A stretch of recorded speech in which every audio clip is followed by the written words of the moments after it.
C'est indéniable, l'hiver nous sommes plus aptes à prendre quelques kilos, même lorsque l'on essaie de faire attention. En moyenne, chacun prend entre 0,5 et 2 kilos durant cette période. Ce phénomène s'explique par une succession de raisons. Sédentarité, repas de fête entre Noël et le jour de l'an, mais aussi des événements calendaires comme la galette des rois, la Chandeleur ou Pâques. Sans compter que l'hiver est aussi propice à des plats plus riches pour se réchauffer comme la raclette ou la tartiflette. Allez à table, bon appétit à tous. Des plats très gras qui ne font pas de cadeau côté prise de poids. D'autres raisons s'ajoutent à ces phénomènes de débordement alimentaire. Mais alors pourquoi est-ce que l'on prend plus de poids en hiver? Le docteur Réginald Dalouche est avec nous ce soir pour tout nous expliquer, mais aussi pour nous donner ses conseils.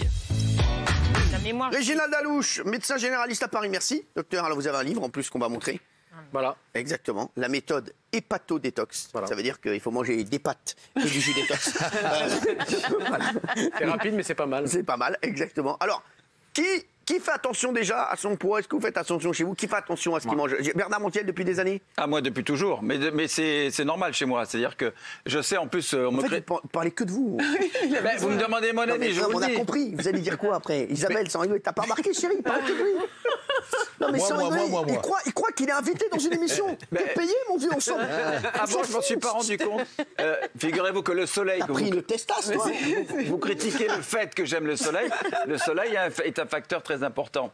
N'est-ce pas? C'est-à-dire quoi, le soleil, ça fait maigrir?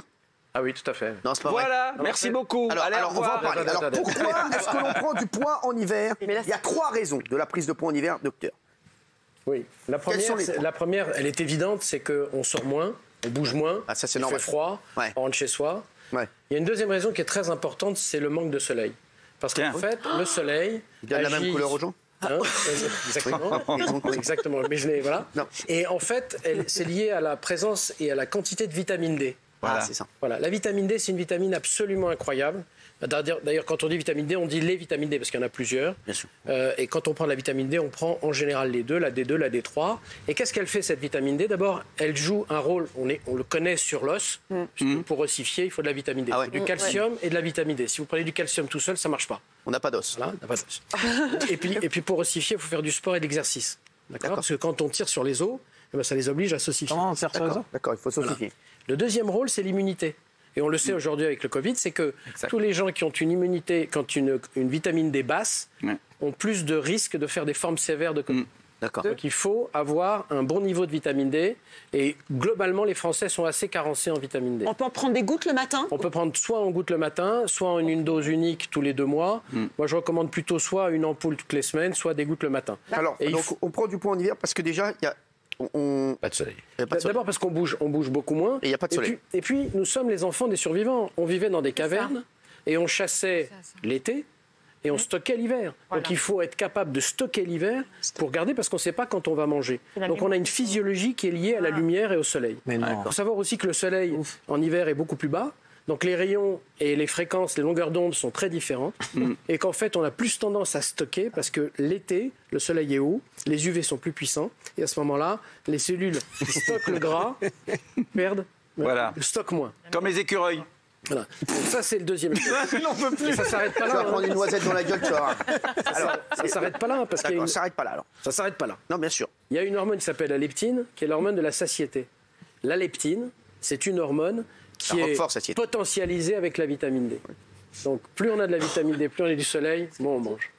D'accord. Alors, c'est fort. Hein. Et puis le froid. C'est pire avec le confinement en plus parce qu'on bouge plus. Cet hiver, c'est encore pire. Oui. Ça, le confinement, ma seule activité perso, c'est de regarder Netflix. C'est terrible.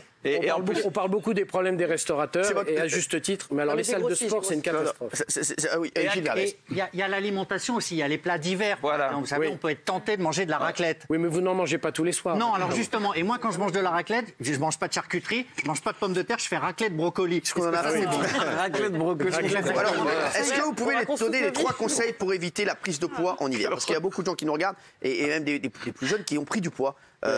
Et Benjamin Castaldi, par exemple, il fait comme j'aime. Il fait la pub pour comme j'aime. Mais bientôt, vu le poids qu'il a pris, il va faire de la pub pour comme j'aime le couscous. Je suis hyper sec en ce moment. Il met des parkas pour plus qu'on voit. Il met des parkas. C'est le seul mec qui fait une émission en parka pour pas qu'on voit qu'il est grossi. Le mec demain, il va venir en manteau. C'est la jalousie, c'est la jalousie. Le mec, il a mis une parka. Il a raison. Mais attendez, franchement. Alors, docteur, quels sont les 3 conseils? La règle, c'est de considérer que l'exercice physique c'est qu'il pleuve, qu'il vente ou qu'il neige.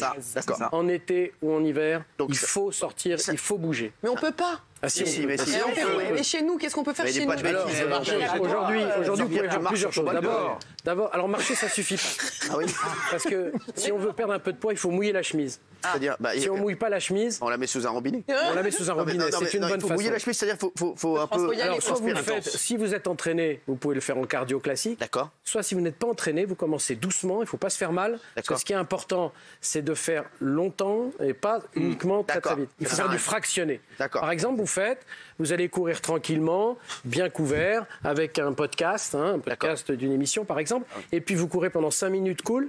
Et puis pendant 30 secondes, Bam, bam, bam. vous allez à fond. D'accord. Et à ce moment-là, c'est magique, le muscle va commencer à sécréter des peptides très particuliers qui vont libérer les graisses qui sont dans les adipocytes. Voilà, c'est des peptides natriurétiques. D'accord. Vous pouvez aussi donc faire du fractionné, faire du continu. Malheureusement, les piscines sont fermées, mais la piscine, c'est ce qu'il y a de mieux. Ah, c'est ce qu'il y a de mieux. Je m'en fous. De très très loin. On a une chez lui, donc. Ah oui, très bien. Bravo. Vous voulez aller sur ce terrain, sérieux ou non? Ensuite, il y a la musculation. Parce qu'il y a une étude. La musculation. La musculation. Alors, il y a une étude. Franchement, j'ai pas eu le temps de vérifier.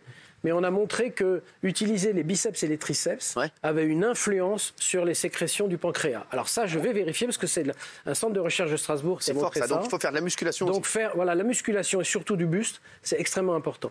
Et puis il y a une autre chose, c'est que il faut essayer de faire des séances de respiration, un peu de respiration abdominale, parce que ça permet de masser son foie. Parce que le grand patron de la régulation du sucre dans l'organisme, c'est le foie. C'est le foie. D'accord. Et il ne faut pas que le foie soit gras. D'accord. Voilà, et pour pas qu'il soit gras, il faut manger des sucres à index glycémique plutôt bas. C'est ce que je fais, moi. Voilà. Bien sûr. Bravo. C'est ça qu'il Je faut. regarde toujours si le sucre est à index glycémique bas. Voilà. Et donc, là, donc les conseils, donc c'est sport. Mais alors, il y a plein de gens qui vont vous dire, oui, mais on le sait, ça. Mine de rien. Il y a pas un. Oui, mais pourquoi ils ne le font pas? Non, mais c'est vrai, parce qu'il y a plein de gens qui vont dire, on le sait. Sur le fractionné. En vrai, oui. Est-ce que c'est bien le jeûne séquentiel? Ah ouais, ça c'est la question.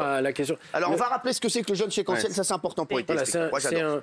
C'est une méthode qui fait que vous allez sauter en gros 1 ou 2 repas. Tout dépend du type de repas. C'est-à-dire, vous ne mangez plus à partir de 18h et vous mangez le lendemain à 13h. Voilà, exactement. C'est ça. Alors ça, aujourd'hui, d'un point de vue scientifique, il y a beaucoup de gens qui sont pour, beaucoup de gens qui sont contre. Ouais. Moi, la seule conseil que je donne, c'est qu'est-ce que vous pouvez maintenir sur le long terme. Moi, je suis un farouche partisan de la routine. Vous savez, on a des horloges. Vous avez peur qu'en fait, ce truc-là, on le tienne 2-3 semaines et après on craque. Eh ben, exactement. C'est ça. Et puis on a un rôle social. Qu'est-ce qu'on va faire quand les restaurants vont ouvrir et qu'on vous invite à déjeuner? Vous dites non, je suis en jeûne séquentiel. Moi, je ne fais jamais déjeuner. D'accord. J'ai très peu d'amis. d'amis, Non, mais mais je peux aller au restaurant. Non, mais c'est vrai que non, mais à part ça, c'est vrai que on se dit ça, il y a plein de gens qui font ça. Ça marche bien, mine de rien. Ça marche bien, ça marche bien. Il y a quand même le fait que vous savez ce qu'on dit aussi, c'est que ce qui est mangé le matin est brûlé, ce qui est mangé le soir est stocké. D'accord. Parce qu'on va se coucher avec. Donc il vaut mieux manger le matin que le soir. Ah ben moi je pense que vraiment il vaut mieux il paraît que l'estomac a une mémoire. Par exemple, si vous sautez un ou deux repas. S'il a une mémoire, je peux te dire qu'il t'aime pas. Non. Si vous sautez 1 ou 2 repas, il paraît que l'estomac se rattrape après et restocke ce que vous lui offrez au prochain repas. C'est pas l'estomac qui stocke, c'est vrai et c'est pas vrai. Ah, pas mal. C'est pas mal quand même. Non, mais il a attendu 20h31 pour faire une bonne intervention. Il faut savoir qu'on a dans notre cerveau, dans la zone la plus archaïque, on a un petit noyau qui compte les calories, quelles qu'elles soient. Lipides, glucides, protéines. Il y a un mec là, comme ça, il y a un noyau. Il y a un noyau, 4 neurones, comme un batteur de. Il compte combien on a mangé. Il compte. Il te dit, alors, t'as pris 3 boulettes, comme ça. Donc, lui, il a des habitudes, parce que lui, il est chargé de votre poids qu'on appelle homéostasique, c'est-à-dire le poids de vie, le poids de survie. Bien sûr. Et donc, quand on était dans les cavernes, lui, il faisait tout pour vous pousser à aller chercher l'alimentation.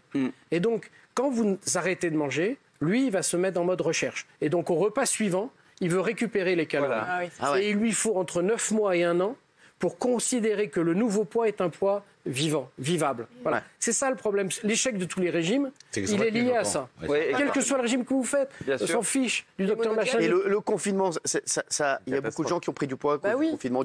Il y a beaucoup de gens qui ont pris du poids dans le confinement. Pourquoi? Parce qu'ils ont compensé, parce que psychologiquement, il n'y a rien de pire que le confinement. Exactement. Je vais vous expliquer pourquoi. Moi, je vais vous dire la vérité. J'avais arrêté les granolas. Et bien avec le confinement, j'ai repris. Voilà. Mais il y a une chose encore plus importante. C'est que ce qu'on a compris avec cette crise, c'est que le seul vrai capital que nous ayons, c'est notre santé. C'est vrai. C'est le seul. Et celui-là, on ne peut pas l'acheter, on ne peut pas le racheter.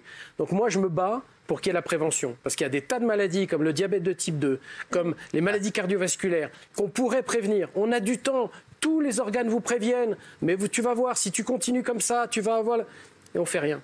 La prévention, elle coûte 40 fois moins cher que la maladie. Qu'est-ce qu'il faut faire pour ça? Pour savoir pour... D'abord, il faut tous les ans faire un petit check-up. Ouais. D'accord. Et puis, il faut regarder, il ne faut pas se dire, tiens...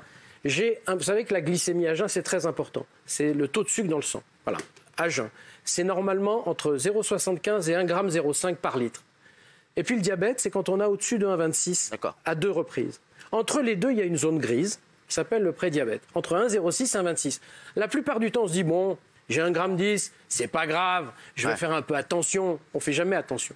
Et puis au bout de 5 ans, 6 ans, 7 ans, eh ben, le diabète arrive. Et autant le prédiabète est réversible, autant le diabète, lui, il est irréversible. Exactement. Et donc après, c'est une autre paire de manches. Alors il y a des médicaments, bien sûr. Non, mais il y a plein de choses. Oui, mais après, ce qu'il faut, ça a vie après. c'est se dire... Ça y est, cette phrase du Dalai Lama que j'aime beaucoup, il dit... Serge Lama. Hein? Oh non. Je suis malade. Voilà. Je suis malade. Non, pas du tout. Il dit que les hommes passent la moitié de leur vie à gagner de l'argent en négligeant leur santé et passent la deuxième partie de leur vie à dépenser de l'argent pour regagner leur santé. C'est vrai. Et je pense que vraiment, la prévention... Quelle chanson, ça? Je rigole. Elle est belle, cette phrase. Franchement, elle est très belle. Mais il y a un truc dont on ne parle jamais, mais jamais, et pourtant tous les médecins, eux, me disent que c'est prépondérant pour maigrir, c'est mâcher. Ah oui. Voilà. Mâcher beaucoup. Je sais. C'est pour ça que voilà. Non, mais c'est vrai. Il faut des dents. Non, c'est vrai. Juste le problème, il faut des dents. Il faut des dents, mais là où vous avez absolument raison, c'est que quand vous mâchez, vous avez sur la langue, vous avez à peu près 10-12 000 capteurs, sucrés, salés, amers, délicieux, et ils sont reliés à une glande qui est fondamentale parce qu'elle règne sur votre vie. Ça s'appelle, c'est un nom affreux. C'est quoi? Ça s'appelle le noyau accumbens. Bien sûr. Affreux. Il s'appelle le reward system, système de récompense. D'accord. Quand vous avez le sucre sur le bout de la langue, à ce moment-là, ça va dans le noyau accumbens et il fait de la dopamine de plaisir. Non. Et le cerveau, il dit, c'est très très bien comme ça. Ah ouais. Quand vous ne mâchez pas, que vous avalez, ils n'ont pas le temps de déclencher le noyau accumbens. Ah d'accord. Donc là, on est... Et à ce moment-là, on avale et on gobe. Et si vous gobez, à ce moment-là, vous n'avez pas le sang. ici. Non, mais moi, ça me rend heureuse de manger. On n'a plus rien en ce moment. Bah, je peux vous dire que quand mon plat il arrive le soir, bah, c'est mon bonheur. Et je ne peux pas m'arrêter de manger en ce moment. Non, mais c'est sûr, il a raison. Quand on n'a pas de mec, je peux vous dire, c'est difficile de on est content de manger des raviolis le soir. Non, mais je vous le dis.